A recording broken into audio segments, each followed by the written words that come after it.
One of the hot topics at the moment is green IT and what you can do to help improve things for the environment. We've brought together some expert speakers, and over the next few minutes you'll be able to hear the highlights from that evening. My name's Adam Clamp from the Green IT company. I'm Bob Crooks from DEFRA. I'm Joske van Heijden. I'm working in the strategy department. I think things have changed quite a lot since about 8-9 years ago when I was starting to talk about green computing. And words like "we" would come up a lot, and people would chuckle, and stuff like that, really. And green computing, you know, what is all this about? Green computing, you must be absolutely nuts. I pretty much think that it's to use technology in a more environmentally focused manner, thinking about the impact that it makes on our planet and our localized and global environment. A lot of people also talk about the environmental benefits of computing. It can save a lot on carbon emissions through reduced travel because of video conferencing and things like that. So it's got its benefits, but because of its CO2 emissions, and as it says here, that they rival that of the aviation industry, we've got to start seriously thinking about how we use them. It's not only about trying to bring down the footprint of the IT, it's getting better value out of the IT you do have. I suspect in 1 year you won't be talking about green IT. I don't think you'll have many vendors talking about green IT either. It will be called something else.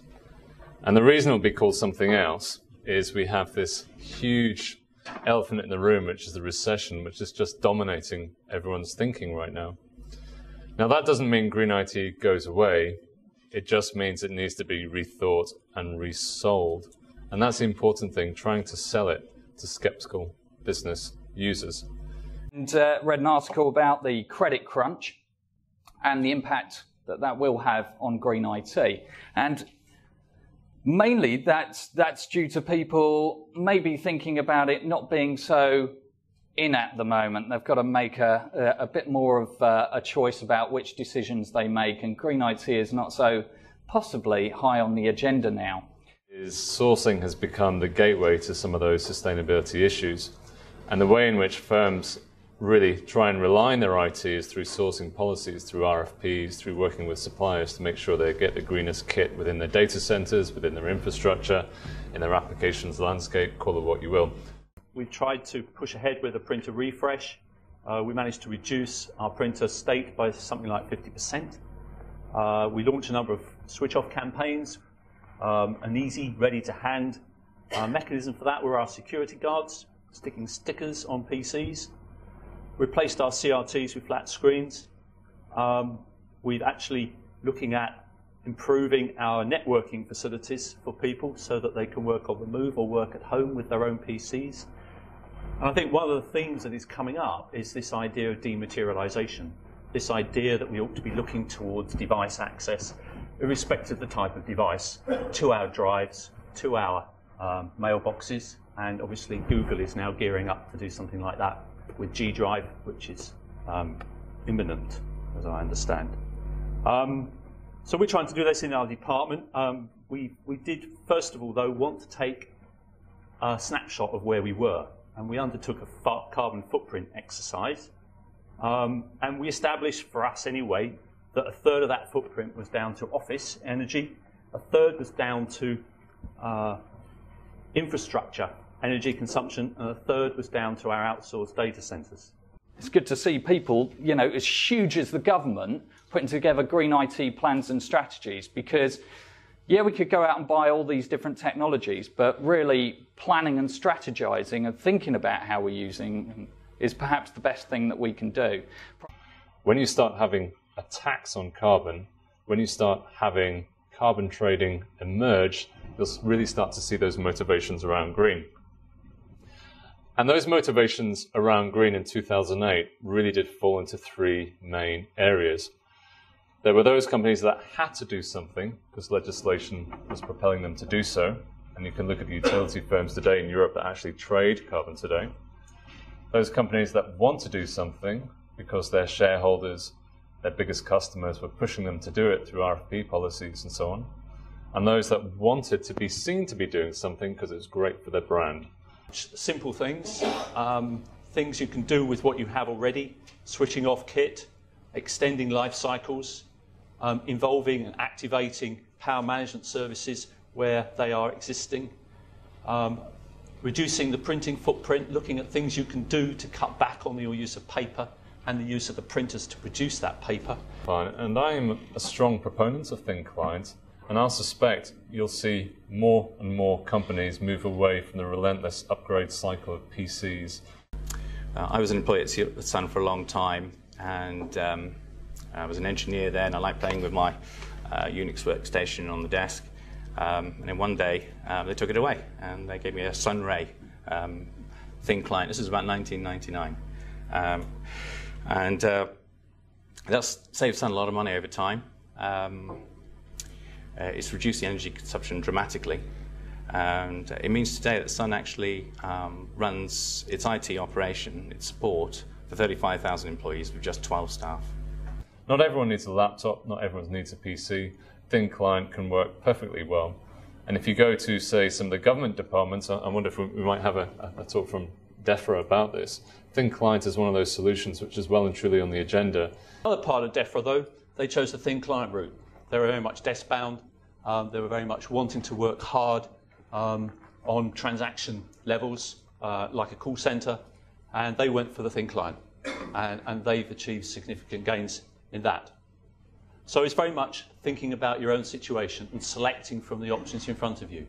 But first of all, getting an idea of where your hotspots are. I think the data center actually is the most logical place to start for many companies. So if I go to see a company and they ask me for a green IT action plan, where they want to start is the data center. And they want to start there because it's easy.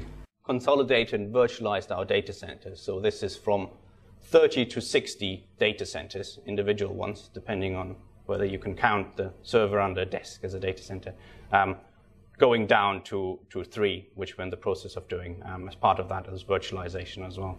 So we're looking to reduce our consumption by 53% by 2010. At the same time, we're rolling out the much-hailed thin client across the estate, which clearly has environmental benefits. And again, we're looking at a 46%, roughly half, savings on that power consumption. Oil costs are $147 per barrel. That's feeding into power costs for the data center, and you started to get some really awareness, I think, about how much the data center estate actually costs to run. Think more about the material that we're actually making these computers out of, because we're still using a lot of oil-based materials, the plastics that encase our computers and so on and so forth. Another concern I've got is laptops and laptop batteries, that ultimately when we have these laptops, batteries will run out, batteries need replacing. They're a huge, big impact on the environment. I don't know if everybody knows what EPUB means or whatever else, but it's a great tool online for checking out the eco-compliance of hardware, and you can check its materials, energy efficiency and everything else, the electronics, production electronics assessment tool, Environmental Protection Agency electronics assessment tool. It really is about common sense and using your own initiative where you can see things that are inefficient, not sustainable in the long run. It's little things like switching your PC off at night, your monitor. And paper is a clear target. It takes something like 10 litres of water to produce a sheet of paper. I asked them one simple question: what's your position on Heathrow expansion? And it just fell away, because that really does cut the mustard. An organisation that has cojones to say, I don't believe in Heathrow expansion, it's our official policy not to participate in any bids around Heathrow expansion, that's when you really understand how serious they are. I think my biggest concern is about invest to save.